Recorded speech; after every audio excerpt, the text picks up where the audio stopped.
Kepercayaan kepada firman Tuhan disebut iman dalam Alkitab. Yosua memiliki iman kepada firman Tuhan. Karena itu, dia mengelilingi kota sekali setiap hari. Pada hari ketujuh, dia mengelilinginya 7 kali. Ketika para imam meniup sangkakala dengan keras, semua orang mendengar bunyi sangkakala dan berteriak bersama-sama. Yosua melakukan semua itu sesuai urutan yang tepat. Saya pernah memikirkan hal ini. Misalkan Yosua berkata, kota ini tidak bergerak sedikit pun, setelah kita mengelilinginya sekali setiap hari selama 6 hari. Daripada begini, mari kita kelilingi kota 10 kali sehari. Misalnya, jika dia melakukannya secara berlebihan, Yerikho tidak akan runtuh.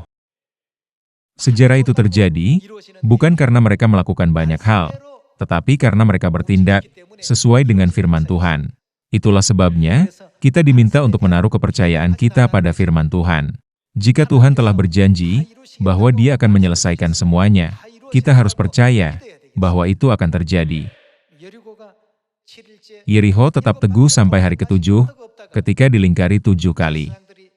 Namun, ketika para imam meniup sangkakala dan Yosua memberi isyarat, sekarang, semua orang bersorak, dan mereka berteriak bersama.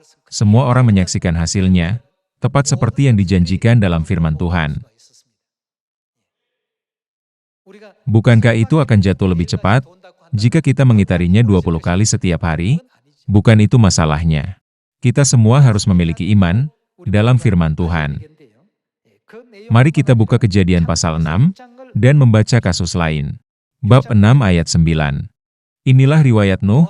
Nuh adalah seorang yang benar, dan tidak bercela di antara orang-orang sezamannya. Dan Nuh itu hidup bergaul dengan Allah. Nuh memperanakan 3 orang laki-laki, Sem, Ham dan Yafet. Adapun bumi itu telah rusak di hadapan Allah, dan penuh dengan kekerasan. Allah menilik bumi itu dan sungguhlah rusak benar, sebab semua manusia menjalankan hidup yang rusak di bumi. Berfirmanlah Allah kepada Nuh, Aku telah memutuskan untuk mengakhiri hidup segala makhluk, sebab bumi telah penuh dengan kekerasan oleh mereka, jadi aku akan memusnahkan mereka bersama-sama dengan bumi. Buatlah bagimu sebuah bahtera dari kayu gofir. Bahtera itu harus kau buat berpetak-petak, dan harus kau tutup dengan pakal dari luar dan dari dalam. Beginilah engkau harus membuat bahtera itu. 300 hasta panjangnya, 50 hasta lebarnya, dan 30 hasta tingginya. Buatlah atap pada bahtera itu, dan selesaikanlah bahtera itu sampai sehasta dari atas, dan pasanglah pintunya pada lambungnya. Buatlah bahtera itu bertingkat bawah, tengah dan atas. Sebab sesungguhnya aku akan mendatangkan air bah meliputi bumi, untuk memusnahkan segala yang hidup dan bernyawa di kolong langit. Segala yang ada di bumi akan mati binasa. Tetapi dengan engkau aku akan mengadakan perjanjianku, dan engkau akan masuk ke dalam bahtera itu. Engkau bersama-sama dengan anak-anakmu, dan istrimu dan istri anak-anakmu. Dan dari segala yang hidup, dari segala makhluk, dari semuanya haruslah engkau bawa 1 pasang ke dalam bahtera itu, supaya terpelihara hidupnya bersama-sama dengan engkau, jantan dan betina harus kau bawa. Dari segala jenis burung dan dari segala jenis hewan, dari segala jenis binatang melata di muka bumi, dari semuanya itu harus datang 1 pasang kepadamu, supaya terpelihara hidupnya.